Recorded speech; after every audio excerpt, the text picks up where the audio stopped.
ng ginagawa po ng pamahalaan, ang ating National Disaster Risk Reduction Management Council nag-i-issue na ng Red Alert, nag-i-issue ng maraming mga bulletin at kasalukuyang kinakausap ang ating mga local and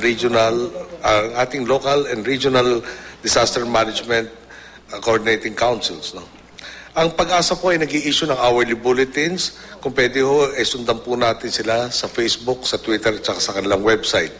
Ang DILG po ay inatasan na lahat ng ating mga LGUs na naka-standby, nag-activate ng LDRRMC at nagkakaroon na rin po ng preemptive evacuation sa mga lugar na kakailangan nito.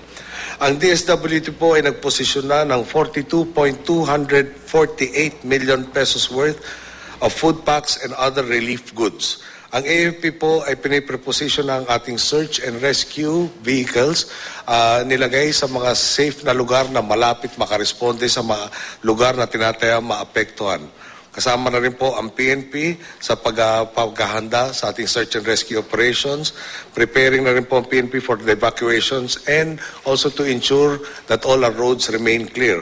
Ang DPWH po, ang ating mga heavy equipment ay inilapit na sa mga lugar na kadalasan ay napuputol pag may masamang panahon tulad ng dinudulot ng bagyo.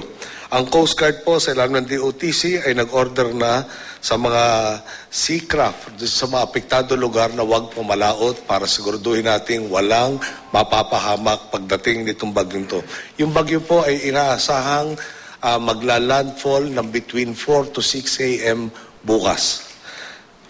Ako po yung maharap sa inyo lahat ngayon. Kanina po kausap natin ilang mga kongresista at binabalita sa atin na marami raw sa mga lugar na tinatayang pupuntahan itong bagyong to ay nagdududa kung may parating na bagyo dahil napakamaaraw raw sa kanila.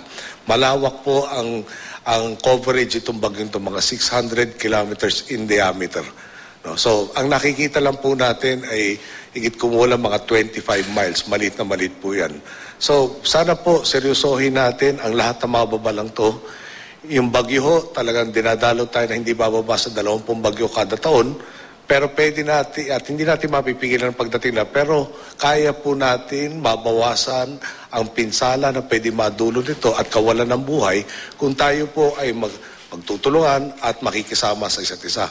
Sana po huwag na natin pahirapan ang ating mga rescue and search and rescue teams na at ating mga LGUs na pag nagpayo na maganda lumikas sa tinatawag ng mga danger areas ay sumunod na po tayong agaran at huwag maghintay ng pangatlo, pang-apat o panlimang bisita pa nila bago tayo lumagay sa mas secure na mga lugar. Okay? Ulit-ulitin ko po, maharap po ako sa inyo ngayon. Hindi po biro itong bagyong parating, pero handa na po ang gobyerno. Inaasahan ho natin ang kooperasyon ng lahat para maiwasan ang kapahamakan ni Numan. Okay. Meron pa hong dagdag na paalala. Alam po nyo, may mga ilang bagyo na rin lumipas na kung saan meron tayong mga ibang kababayan, lalo na po yung mga nagpapatakbo ng tinatawag na kolorum na mga malalaking bangka na pilit pa rin pumapalaot lalo na pag may yung masama ang klima. Tayo po yung nakikiusap. Kaya nga humaharap po sa inyo lahat at nagpapasalamat sa media sa pagkakataon na to na maparating sa lahat. No? Ulit-ulitin ko lang, pasensya na po kumakulit. Hindi po biro itong bagyong papasok na to. Malakas na ho hangin, napakarami pa ng tubig na ibubuo sa atin. Okay? So, hourly po, bibigyan nga tayo ng pag-asa ng mga dagdag na impormasyon.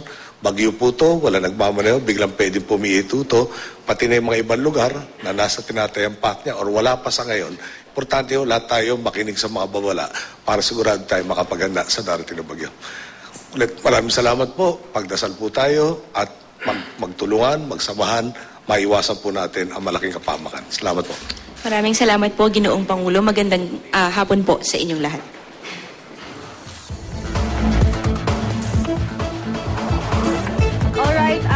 Ang atin pong napanood ay ang press briefing ni Pangulong Noynoy Aquino tungkol sa paparating na bagyong Pablo. Paulit-ulit po na sinabi ng Pangulo na hindi biro ang paparating na bagyo, kaya't sumunod daw po sa advisory ng mga local government units at gayon din po ng NDRRMC tungkol sa mga kinakailangang gawin na evacuation.